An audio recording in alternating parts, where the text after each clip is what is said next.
ಉತ್ತರ ಕರ್ನಾಟಕದ ಹೆಮ್ಮೆಯ ರೈತ ಧ್ವನಿ ಟಿವಿ ಚಾನೆಲ್, ಬೆವರಿಗೊಂದು ಭರವಸೆ. ಹಾವೇರಿ ಜಿಲ್ಲೆಯ ಹಾನಗಲ್ ತಾಲೂಕಿನ ಕೂಡಲದಲ್ಲಿ ಧರ್ಮ ಮತ್ತು ವರದಾ ನದಿಗಳ ಪವಿತ್ರ ಸಂಗಮ ತೀರದಲ್ಲಿ ಬಾಗಿನ ಸಮರ್ಪಣೆ ಕಾರ್ಯಕ್ರಮ ಭಕ್ತಿ ಭಾವದಿಂದ ನಡೆಯಿತು. ಈ ಧಾರ್ಮಿಕ ಕಾರ್ಯಕ್ರಮಕ್ಕೆ ಜಿಲ್ಲಾ ಪೊಲೀಸ್ ವರಿಷ್ಠಾಧಿಕಾರಿ ಯಶೋಧ ವಂಟಗೋಡಿ ಅವರು ಜನಸಾಮಾನ್ಯರಂತೆ ಸರಳವಾಗಿ ಆಗಮಿಸಿ ಮಠಾಧೀಶರ ದಿವ್ಯ ಸಾನ್ನಿಧ್ಯದಲ್ಲಿ ಬಾಗಿನ ಸಮರ್ಪಣೆ ನೆರವೇರಿಸಿದರು.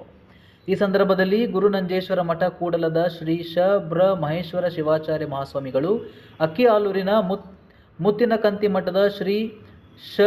ಬ್ರ. ಚಂದ್ರಶೇಖರ್ ಶಿವಾಚಾರ್ಯ ಮಹಾಸ್ವಾಮಿಗಳು, ಹಾವೇರಿಯ ಹೊಸಮಠದ ಶ್ರೀ ಬಸವ ಶಾಂತಲಿಂಗ ಮಹಾಸ್ವಾಮಿಗಳು ಹಾಗೂ ಅಕ್ಕಿಆಲೂರಿನ ಪರಮಪೂಜ್ಯ ಶಿವಬಸವ ಸ್ವಾಮಿಗಳು ಉಪಸ್ಥಿತರಿದ್ದರು. ಧಾರ್ಮಿಕ ಭಾವೈಕ್ಯತೆ ಹಾಗೂ ಭಕ್ತಿಯ ವಾತಾವರಣದಲ್ಲಿ ನಡೆದ ಈ ಕಾರ್ಯಕ್ರಮದಲ್ಲಿ ಮುಖಂಡರು, ಭಕ್ತರು ಹಾಗೂ ಸಾರ್ವಜನಿಕರು ಹೆಚ್ಚಿನ ಸಂಖ್ಯೆಯಲ್ಲಿ ಭಾಗವಹಿಸಿದ್ದರು. ರೈತ ಧ್ವನಿ ಮೀಡಿಯಾ ನ್ಯೂಸ್, ನಾನು ಶಶಾಂಕ್ ಕಾರ್ಕೆ.